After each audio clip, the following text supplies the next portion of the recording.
번째로는 그러면 이제 넘버를 달았을 때 네. 그 과정들이 있을 거잖아요. 네.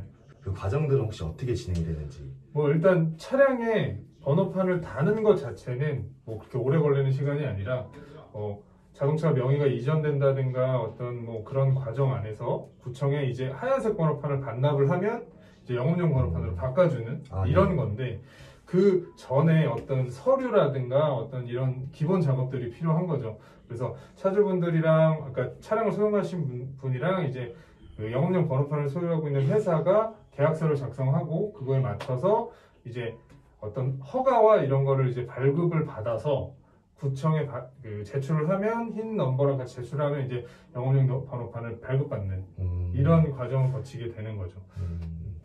그러면 제가 생각했을 때 그렇게 되게 되면 뭐 비용이라든지 그 번호판이 나오는 기간이라든지 좀 그런 부분들이 좀 고객님들께서 궁금해하실 수도 있을 것 같은데, 혹시 그 부분에 대해서도 답변이 가능하실까요?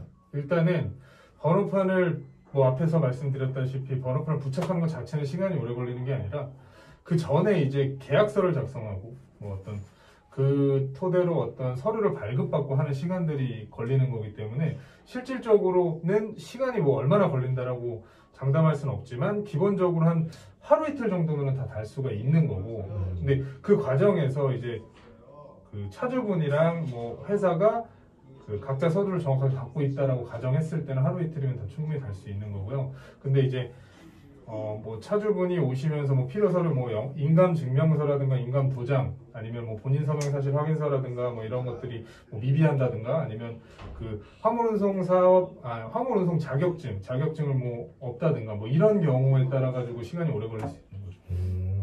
그럼 그거에 따른 뭐 위스탁 계약서라든지 네. 아니면 뭐 법률적인 사항이라든지 그런 부분들도, 아니면 또 고객님들께서 가장 궁금해하시는 현물 출자 이런 부분들도 있잖아요. 네. 이런 부분들에 대해서 좀 설명을 좀 부탁드립니다. 뭐 이제 상황에 따라서 여러 가지가 있을 수가 있는데, 일단 기본적으로 영업용 번호판을 부착을 하려면 그 위스탁 계약서라는 걸 작성을 하게 돼 있어요. 그 화물운송사업 위스탁 계약서인데 전체 이름은, 얘는 국토부에서 이제 관리하는 계약서로 국토부에서 이제 표준 위스탁 계약서라는 걸 이제 발행을 하고 그거에 따라서 작성을 하게 돼 있거든요. 그래서 뭐 사계약이기 때문에 뭐 어떤 내용을 쓰든 뭐 이런 거는 상관은 없겠지만, 기본적으로 뭐 분쟁이 일어났다든가 서로 문제가 있으면 그 국토부에서 내려주는 표준 위스탁 계약서 기준대로 이제 어떤 계약을 했다라고 보기 때문에 그 계약서를 참고를 하셔가지고 계약서를 작성을 하시게 되는 거죠. 그러면 그 안에서 이제 뭐 거기에 뭐 인감 도장을 찍는다든가 뭐 서명을 한다든가 이런 상황이 생기게 되고,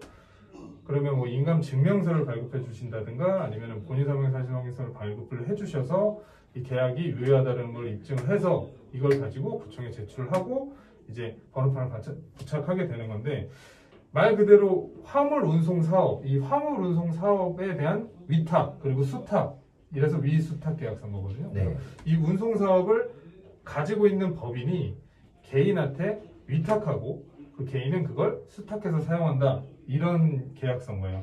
그래서 계약서를 뭐 작성하시기 전에 당연히 다 읽어보시겠지만 어떤 뭐 독소 조항이라든가 뭐 안 좋은 내용이 있는지 꼼꼼히 살펴보시고 계약을 하시면 되는 거죠. 그러면 그 계약서를 기초로 이제 흰 넘버를 반납을 하고 영업용 번호판을 부착하는 뭐 그런 과정이 있고요. 이렇게 되면은 이제 차량은 차주분의 명의고 번호판은 회사 명의가 되는 거잖아요. 네, 그럼 그렇죠. 이거를 합치는 건데, 이걸 합치게 되면 소유자가 불분명할 수밖에 없어요. 왜냐하면 영업용 번호판을 부착하는 동시에 자동차 등록증을 보면 소유자가 이 회사 명의로 나오게 되는 거거든요. 그래서 등록증만 보면 소유자가 회사예요. 좀 오해할 수도 있겠네요. 네, 오해할 수가 있는 부분이 있는 네. 거죠. 근데 차량의 실제 소유자는 우리 차주분들인 거잖아요. 그래서 등록증상에는 표기되지 않지만 자동차 등록 원부라는 곳에 이제 우리 차주분들이 실제 소유하고 있다는 거를 등록하게 돼 있죠. 이게 현물출자라는 개념인 거예요. 네. 그 현물출자는 의무사항인 거고, 만약에 뭐 안 해준다라고 하면 당당하게 요구하셔가지고 현물출자를 하시는 게 맞다고 보고요. 이게 안 했을 때와 했을 때 어떤 문제가 발생하냐면, 회사가 뭐 일을 하다 보면은 뭐 빚이 생길 수도 있고 어떤 그런 과정이 있을 수가 있잖아요. 그러면 그 어떤 뭐 저당일 잡힌다든가 압류를 들어온다든가 뭐 이럴 수가 있잖아요. 이럴 때 현물 출자된 차량은 보호받을 수가 있는 거거든요. 그런 부분을 좀 유의하셔가지고 꼭 현물 출자를 하는 게 맞다라고 말씀드리고 싶습니다.